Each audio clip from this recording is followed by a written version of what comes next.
So welcome to people from Fabians, the people who normally turn up from Fabians, new people who've turned up through Fabians advertising, and also welcome to lean people too. I'm Julia Thornton. I'm the chair of the Victorian branch of the Australian Fabian Society. Excuse me. I'd start with an acknowledgement of country. I'd like to acknowledge the Wurundjeri, the traditional owners of the land on which we're meeting tonight, and I pay my respects to their elders past and present, and the elders from other communities who might be here today. Also to any future leaders, for on them, not just Aboriginal, but I think all Australian identity will ultimately depend when we finally learn to understand our history as a continuity and not an abrupt fissure or fracture. We are, as you might have noticed, in line for a couple of elections. There's the state one on the 24th of November, and there's one sometime in the unknown future, but unlikely, I think, to be any time before May, a federal one. So Fabians normally does its events in groups of 3 tied together by a single topic, but for this end of the year we decided instead to concentrate on issues that we thought might be important electoral topics. So our first one was on planning, and actually, as it happened, it was planning and environment, urban planning, but with an environmental flavour to it, I suppose. Our second one was, in fact, it was, I think, one of the most emotionally touching Fabians events that we've run. It was on Aboriginal reconciliation and and representation, how they were going to gain representation. And you can find that one, by the way, as you can with all of our events, videoed. Neve up the back there is videoing them, and they are online on the Australian Fabians website. So tonight we think environment is an equally important issue, if not one of the ones that's, I think, most on people's lips at the moment. If we'd had another month that we were able to do things, I think we probably would have gone on to refugees after this. The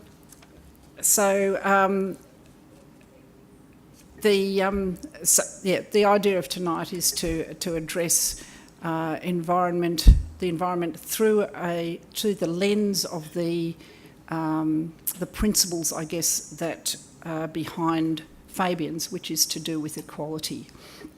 You can see from the banners behind, we're an organisation that concentrates on equality as a prime principle moving us. So I think environmentalism, including action on climate change, is very much an idea whose time has come. I was at an event last night where one of the speakers made the point that I think everyone in the room agreed with, and that was that environmental, including action on climate change, is primarily a social issue. We've got the science, we know what the science says. The reasons for inaction are not knowing enough. They're to do with how we mobilise social and political will. And so I'm hoping that tonight, after tonight, you go away with a bit more of a sense of maybe some of the things that can be done. The event was actually extremely interesting. It was in the heart of the area that's defined by the electorate of Geelong, and more than 400 people turned up to Hawthorn Town Hall because they were passionately interested in the topic of climate change.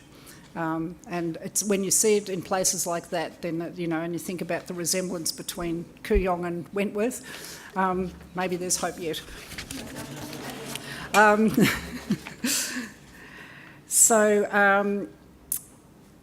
I think one of the things that's happening, and it was something that came out of last night, was that markets in particular are now both making their own calculations of risk and reward, and they're also increasingly responding to pressure from investors to act ethically and with a social conscience, not just to meet a financial need. financial imperative. So the theme tonight goes to addressing the social consequences of a failure to act.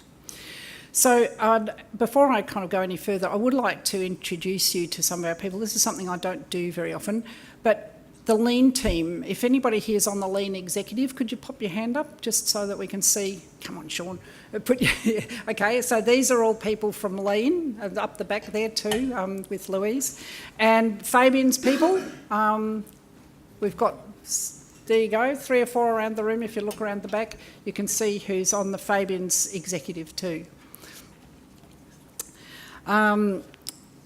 And most importantly, I want to introduce Nick Withers of Lean, who will then introduce our topic in a little bit more detail, and our 2 speakers. So Fabians have actually been working on this event since February, when Nick bowled up to me at an event. It was very insistent. And this was an event that we hosted with Mark Butler in the State Library just down the road, when he was also, surprisingly, talking about environmentalism as well as about renewing the internal machinations of the Labor Party. Nick runs his own consultancy and also seems to find an enormous amount of time, which I think is amazing, to devote to voluntary action on the part of team. He works like a Trojan and he's a wonder to work with. I think that he has assured, in the level of input that he's put into this, that we'll probably go ahead and have more collaborations like this. So, Nick, would you like to come up and... Well,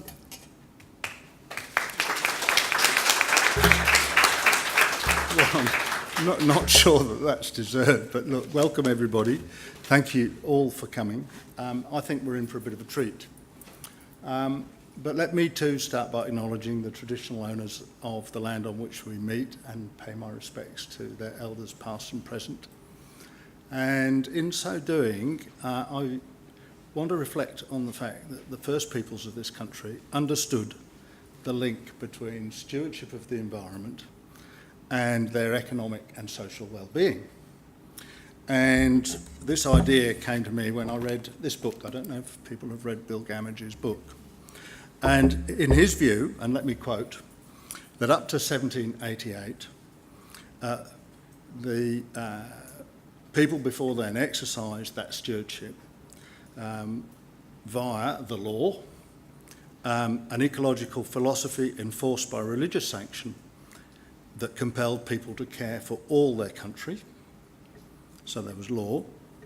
And in his view, Bill Gamage's view, there were 3 rules that underpinned what was done. One was, ensure that all life flourishes. The second was, and this is where it ties into economic and social well-being, make plants and animals abundant, convenient, and predictable. And then the last point was think universal, act local. In other words, remember that we're part of a bigger scheme of things and that we have to play our part. So our meeting this evening arose from Lean's campaign to have Labor as a high priority commit to create new national environment laws and to found an independent, fully resourced public agency for the environment within its first next term of government. And if you're interested to learn more about Lean's campaign, there's literature around, but even better, talk to the members of Lean who are here. They'll be delighted to acquaint you with what we're trying to do. So that's one wellspring for what we're doing this evening. The second wellspring was the Fabians' deep interest in policy ideas that reduce inequalities in society and their welcoming attitude to the idea of a joint Lean Fabians Forum. So thank you, Julia, and thank you everybody from Lean for making this possible. And the third thing that prompted this evening was a realisation that for the new laws that we seek to be durable and effective, they need to have a widely and deeply embedded social licence. And for that we need to see a shift in the prevailing, what I see as the prevailing paradigm in our society, a change from it's a battle between the environment or sustainable jobs, sustainable economic and social well-being. We need to change from that to being, rather, it's our environment for sustainable jobs, economic and social well-being. So there's a change in paradigm that's needed if we're going to get enduring laws that are actually effective and implemented properly. So I don't think this is a new idea. Nothing in life very much is new, it seems to me. Australia's First Peoples had it. Got lost, I think, round about the time that the Industrial Revolution came along and colonialism came along, and we've never really recovered that idea, and in fact I think it casts a long shadow over our world now. So what we're trying to do, we think, what we need to do is to ground the impetus for better stewardship of the environment in our own economic and social self-interest, and not just in the idea that it's good for the environment. And that requires society-wide conversations. And tonight is one way to start that. And I'm hoping that from tonight, the pebble that we drop in the pool here will lead to other pebbles being dropped in other pools and the conversation spreading further. So why is Lean running this campaign? Well, we see that we need to change. We collectively in society, we need to transition to make our society one which cares for all our country in an era of climate change risks and uncertainties. And as a result, we get to a better position where we can sustain our economic and social well-being and capacity to reduce inequalities. And here's why this is important. There's incontrovertible evidence of profound environmental degradation from our growing population and economic and social activities, and also from our growing vulnerability to climate change. We're not caring for our country well enough. We're not ensuring that all life flourishes. A few examples, perhaps. You will have all read about our species extinction and endangerment rates, very high in Australia. The stress on the Murray-Darling, absolutely prime example of this competition of its environment or thing that's going on. Broadacre land clearing, our greenhouse gas emissions. So this is why we think there's a need to change. So now what I'd like to do is introduce first speaker, Bruce. So welcome, Bruce. And rather than read out, recite your CV, I thought what I might try to do is convey my sense of where Bruce sort of comes from. I see you, Bruce, as one who understands the links between planning and environment issues, and also the strengths and defects in our existing planning and environmental laws. I see you as having insights about the roles that all levels of government, communities, corporations, private land conservation and environmental markets can play in better environmental stewardship. I see you as somebody who sees very clearly the importance of public participation, the sharing of knowledge, and transparent, accountable democratic processes, and with that, the accessibility of justice, not just for people, but also for the environment. The other thing that comes across is that you're sort of somewhat of a polymath. You've got a diverse interest in many, many things. So I look forward to your remarks, Bruce. Would you please welcome Bruce to talk to us? Thank you. Thanks very much, Nick, for that introduction.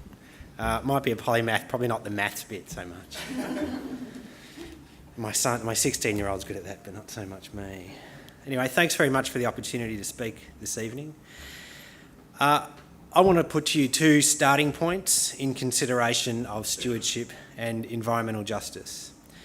First, we face multifaceted crises in environmental sustainability, and second, that the law, and environmental law in particular, will play a strategic role in meeting those crises. So let me contend with the first starting point. It's notorious that we confront the enormous and potentially catastrophic effects of human interference in the global climate system. Scientific opinion on this issue is well known, and I won't reprise it here.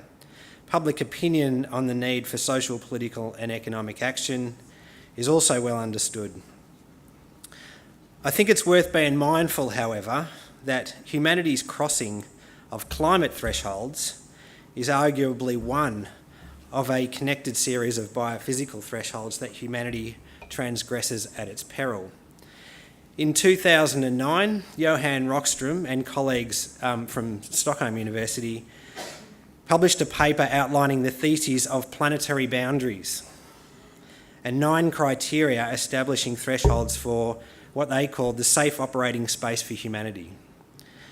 In addition to thresholds for climate stability, they identified thresholds for ocean acidification, ozone depletion, aerosols, interference with phosphorus and nitrogen cycles, fresh water use, land use change, rates of biodiversity loss, and chemical pollution loads, as these are all matters they considered in respect of thresholds and safe operating space.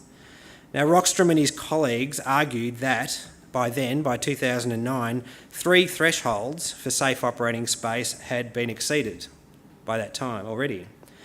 In respect of atmospheric greenhouse gas concentrations, that is climate change gases, rates of biodiversity loss, and anthropogenic distortion of nitrogen cycles, and that's mainly from industrialised agriculture. Quantification of some boundaries wasn't settled, and arguably for only one of these boundaries, that is ozone depletion, have we actually shifted in the direction of safety. The theory of the safe operating space for humanity has received considerable attention, and it's evolved to incorporate wider social norms of justice. So the conceptual model has evolved to elaborate alongside ecosystem limits, which is to say ceilings, the idea of social foundations, which is to say recognising norms and practices of social and political ordering that intersect with human environmental impacts. And on this dynamic, Kate Raworth, who has been writing for Oxfam UK, has written, between a social foundation that protects against critical human deprivations and an environmental ceiling that avoids critical natural thresholds lies a safe and just space for humanity. This is the space where both human well-being and planetary well-being are assured and their interdependence is respected. So it's a tried observation to say that these interdependences are complex. They're challenging, full of wicked problems, and perhaps border on the ungovernable. They challenge the basis of human institutions to come to grips with human impacts. Policy responses necessarily concern matters such as the distribution of resources and distribution of harms and benefits, social and political power, inclusion and exclusion, development and underdevelopment, and so on. Raworth in particular focuses on human rights as an essential expression of the social foundations needed to govern and maintain the safe operating space. Law has a particular role to play here, so it is to that I would like to turn. In societies and polities that are guided by the rule of law, like ours, it figures that if we are to respond effectively, or indeed at all, to environmental boundaries and just social foundations, the environmental rule of law must be an integral feature of our legal system. There are, however, design and operational shortcomings with the environmental rule of law as it currently stands. These shortcomings might be encapsulated in the following propositions. First, the focus of environmental law and governance is essentially at the moment to manage decline in environmental conditions. Second, federalism has limited the role of national environmental laws, in Australia that is, for essentially political reasons.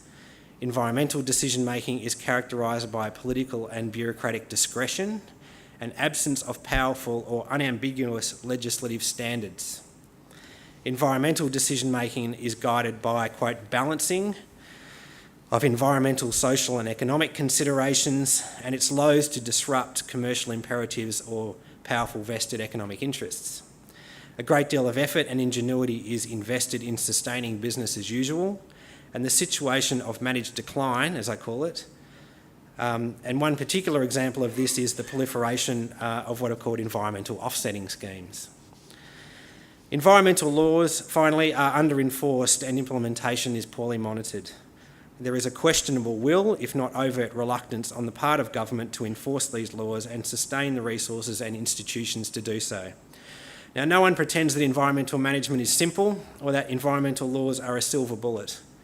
But the state of environmental laws is reflective of how much, as a society, we value the commonwealth and integrity of ecological systems and the degree to which we take seriously retreat from environmental crisis and not merely its management. Environmental laws have a strategic role to play. So in my view, Australia can and must use the law to pivot away from trajectories of decline in environmental conditions, that is, trajectories imperiling the safe and just operating space, and toward trajectories revitalising a safe and just operating space. This means, among other things, dramatic shifts in climate policy, unambiguous programs for biodiversity protection and ecosystem repair, rethinking industrialised methods of agriculture and incompetent public lands management, a new balance of forces in decision-making around public good resources, and a new generation of legal protections for the environmental benefits enjoyed by the community. So it's that last one that I want to turn to in particular, and what creative and effective disruptions are required to environmental laws to contribute to this pivot. Now, there's many innovations and mechanisms that could be considered at this point, but I want to focus on three. I'll put three strategies before you. First, the first of these is the enactment of a justiciable or enforceable right to a safe and healthy environment. Australia is anomalous in having no national legal recognition and protection of the right to a safe, clean, healthy and sustainable environment. By 2012, 177 UN member states legally recognised in some form the right to a healthy environment. Those that did not included the United States, Canada, Japan, Australia, New Zealand, China, Oman, Afghanistan, Kuwait, Brunei Darussalam, Lebanon, Laos, Myanmar, North Korea, Malaysia and Cambodia. So they're the holdouts. Australia's existing mosaic of environmental laws establish obligations to refrain from or manage environmental harms. There may be attendant rights in this approach, such as rights to enforce those duties. But a positive and enforceable environmental right to clean air, uncontaminated waters, protected soils, functioning ecosystems and so forth is absent. The notion of a right to a safe and healthy environment finds its source principally in human rights law, as derivative of other basic human rights protections, such as the right to life, health or culture. Now, notoriously, Australia's response to the language of rights is ambivalent. There is a reluctance to implement broad-based human rights statutes, although specific protections have been prominent, such as labour rights and protections against sex or racial discrimination. Even in those states with charters of rights, Victoria, the ACT, and I notice soon Queensland, the adoption of a right to a safe and healthy environment has been resisted. It is extraordinary if you think about it. In 2018 in Australia, there is no accessible and enforceable right for communities in the Hunter Valley to enjoy air quality that doesn't kill people. There's no enforceable right for outback communities to enjoy clean drinking water uncontaminated by uranium.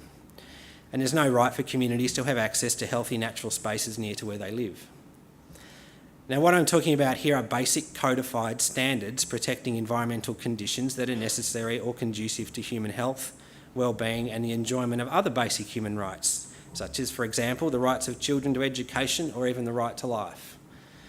This is distinguishable from, but it may inform, the patchwork of statutory obligations that exist now and which, to be honest, are hardly navigable even by legal experts. There is an extensive body of international work that it can inform design of statutory schemes protecting the right to a safe and healthy environment.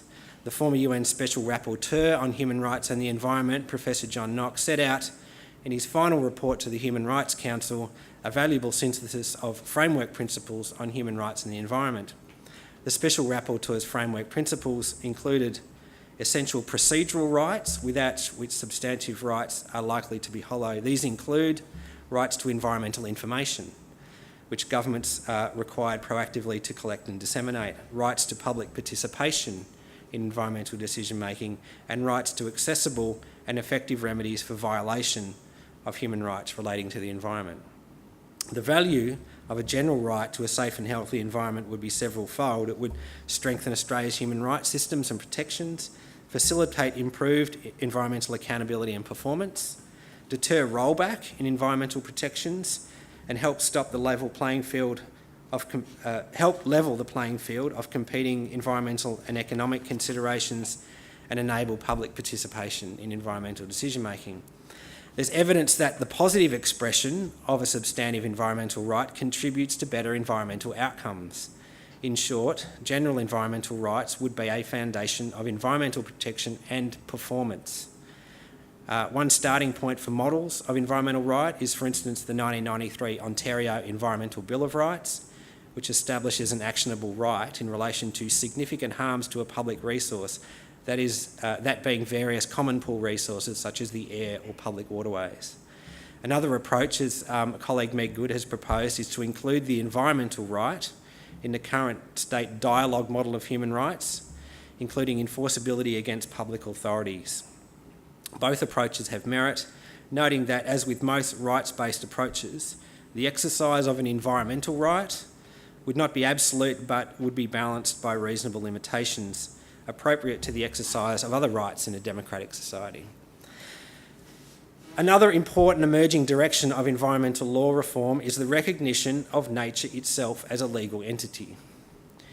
Now, in 1972, Christopher Stone, who's an academic in California, elaborated the thesis that legal rights might vest directly in natural objects or places, and that this might be a valuable strategy for the protection of nature. It's not until recently, however, that attaching legal personhood to nature has achieved traction. That application has occurred in particular in relation to rivers and in circumstances where Indigenous or cultural interests have been prominent. So within the space of 18 months, in 2016 to 17, legislatures or courts in New Zealand, Colombia and India acted to vest legal personhood and attendant rights and obligation in rivers. And the Victorian Parliament did something analogous in 2017 with the Yarra River. Now, legal recognition of nature presents opportunities to use the law to protect and repair natural entities. Where the ecological integrity of nature is recognised in law, injuries to that integrity are actionable and conduct causing or likely to cause injury may be restrained. Under this model, nature acts through human institutions such as a guardian. In short, a human organisation acts as a fiduciary on behalf of the place or the thing protected. The model may be statutory, as in the New Zealand example of the Wanganui River, or a de facto guardianship can be exercised on behalf of natural places such as the riverkeeper organisations acting on behalf of rivers or First Nations acting on behalf of their country. Dedicated human agents, therefore, through special legal frameworks, are defenders or voices of the interests of nature. As a democratic device, this can be potentially quite powerful. First of all, there is a legal and institutional focus on a natural entity. There's legally cognisable rights and interests which can be enforced in the courts. Guardianship, like stewardship in practice, requires participation, involvement, and the mobilisation of communities around the task of protection and conservation. There is often strong affinities between this model of legal protection and Indigenous law and custom. And finally, investing nature with legal status is symbolically powerful, building on a cultural or iconic status. That's occurred arguably with the Ganges River in India, which one of the Supreme Courts has recognised as a legal person. And it has been suggested the approach might be taken to the Great Barrier Reef. For environmental governance, vesting legal personhood in nature can be strategically valuable. It's likely to be deployed in circumstances where ecological, cultural and social interests coincide. This approach is premised upon the strategy of the strength and depth of the relationship between people and places. Now, this is reflected in Justice William Douglas's famous dissenting judgment in the 1972 case of Sierra Club and Moreton, and this was a case that actually was informed by Christopher Stone's article, and it was a US Supreme Court case. I don't know if anyone's heard of the Mineral King case.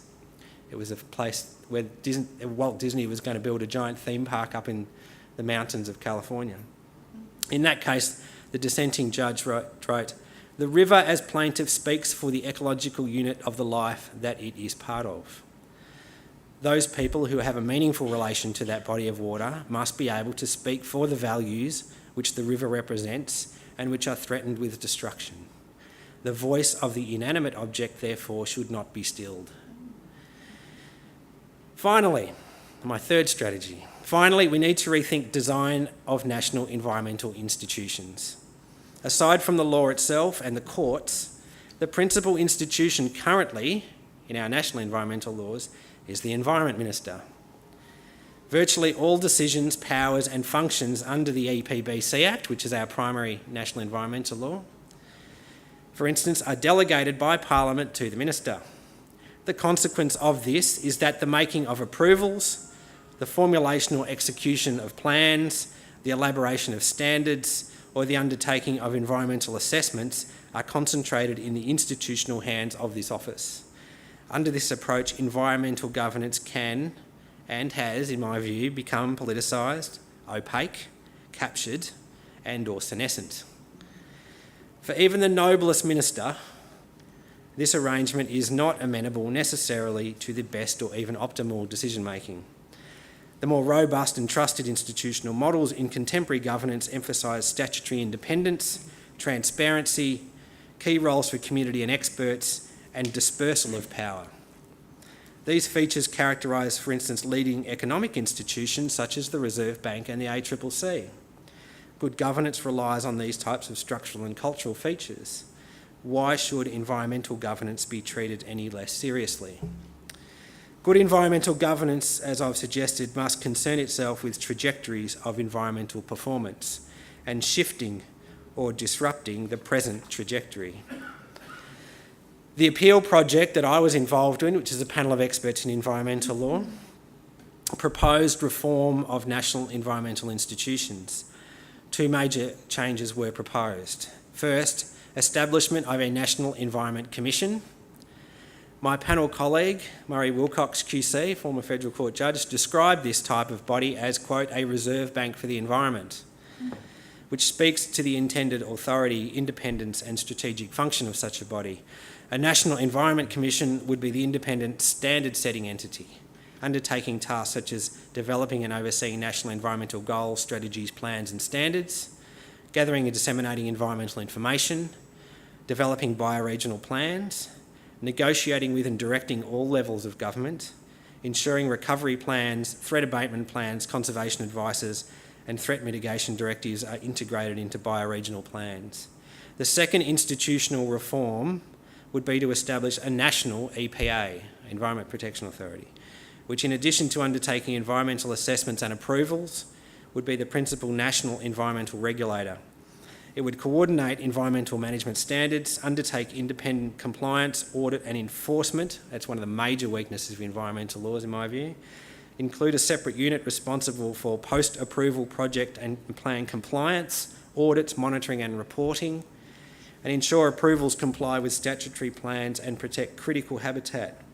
Taken together, this institutional architecture would be directed to setting strong environmental standards and operating the machinery of their implementation.